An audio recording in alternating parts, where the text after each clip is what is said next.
What's up? Welcome back. I'm John Stark from BackToMovieGuy.com, your favorite blind film critic, and today I'm talking about The Baltimorons, which is the solo directorial debut of Jay Duplass. All these brother duos are breaking up. I don't know why. The Coens are doing things separately. The Duplass brothers. We've got the you know the Smashing Machine and Marty Supreme. Just everybody, Safties are breaking up. What is happening here? Luckily for Jay Duplass, he proved himself very capable here as a solo director.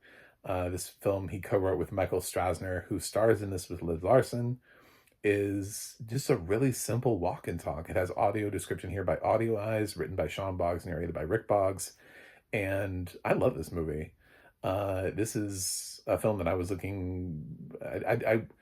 I was looking for, but didn't know that I was looking for this film. Like, I've been looking for my Ghost Light this year. I've been looking for my film that I didn't know anything about, and just kind of swept me off my feet, charmed me, did everything I needed to do.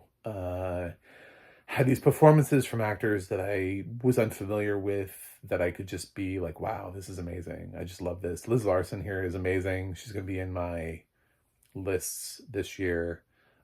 She's just so charismatic, so naturally warm in her role, funny. It feels like they found a real person off the street, but Liz Larson does actually have credits. It's just, I feel like this is the first time I've seen her in anything. But this takes place on Christmas Eve.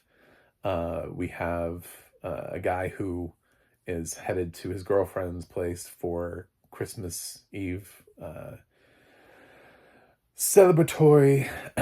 I will say that, by the way, trigger warning, I will say this for people. The beginning of the film starts really bleak. And like, you're like, what am I about to watch here? This is not the film that he recommended to me. It does not go as expected. I will say that.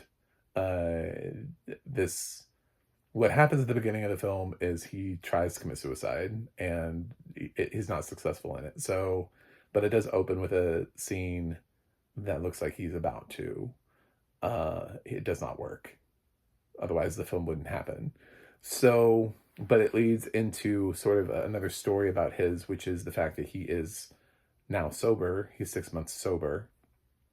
And he alludes to the fact that this has happened to him later on in the film, and that he needed to clean up, and he used to be a stand-up comedian, so he ends up chipping or breaking a tooth off or whatever, and needing emergency dental surgery on Christmas Eve, and he finds the one dentist that's open, who's played by Liz Larson, who works on him because she's open for the day. And then before they part their ways, he notices that she doesn't really have anything, and he's amused by her, or there's some weird back and forth chemistry between the two of them that is going to evolve over the rest of the movie. But he just wants to end up sort of taking her out to get some food. His girlfriend, they ate all the food. They didn't leave him a plate, and he's like, why didn't you leave me a plate? I mean, it is sort of one of those things where it's like, I don't think this relationship with his girlfriend, it's like a long-term thing anyway, because she's never really portrayed as being like, she's not really given much screen time, and the interactions that you have are like, yeah, I don't think this is not really like I don't think this is going to be it. So yeah, he spends all Christmas Eve walking around with this older dentist, and they challenge themselves, and they play well off of each other, and it's not immediately romantic. It's just this weird friendship that would only exist on Christmas Eve when there's nothing going on and no one else is around. And, like, it's just, everybody's getting ready for the next day. Places are closed. The streets are kind of clear. And she's headed to a party at her ex-husband's place. And so he goes along, which gives her sort of like strength and courage, and people seem to be amused by the fact that she has a younger guy with her. And later she's going to encourage him to do comedy again. And the two of them, those are the two things that they're sort of afraid to do, and they sort of encourage each other to do. It's a really nice movie. It's a really lovely, it's one of my favorite movies of the year so far. It's very unexpected. It's weird that it opened in September. It's weird that they prioritized this uh, with a limited release so that it would be on video on demand and then streaming in time for Christmas. You know what I'm saying? Like that's weird to me that in theaters that we got it. It's like I saw something that was clearly meant to be in the summer but opened in like March, you know? And I'm like, this is why your movies don't do well in theaters, is because you wanted everybody to go see a Christmas movie in September. Like, of course that didn't happen for you. So now I have to come here and tell people to go see the Christmas movie. And my review wasn't even going to be in December because this movie opened in September. So I'm going to try to get out closer to the release since it's already been out and not wait till it's December release on AMC Plus, inevitable December release, where it's not going to have audio description. So you're going to have to rent this. I think it's worth your time.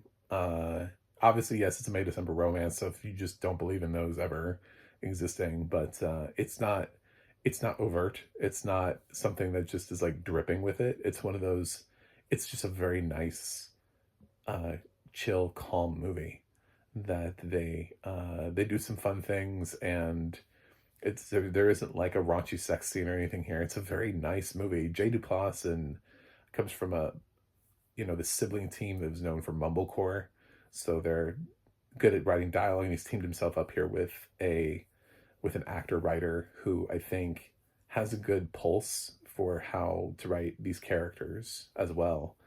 And yeah, this is one of my favorite films of the year so far. I really liked The Baltimorons. So it is The Baltimorons, and you'll find out why later on. So, yeah, good audio description from Audio Eyes, who also did the description for Ghostlight back in the day. So, well, back in last year. And this is one that I would recommend. So I'm gonna go pretty high on this one, being one of my favorite films of the year. I think I'm gonna give it an 8.8 out of 10. I do think it is a charmer. And I don't know that it is the best movie I've seen this year, but it is one of the best movies I've seen this year. So we'll see where it lands on my top 10 or top 25 or whatever this year. So that's it. Thanks for watching. Thanks for subscribing. I'll see you guys on the other side.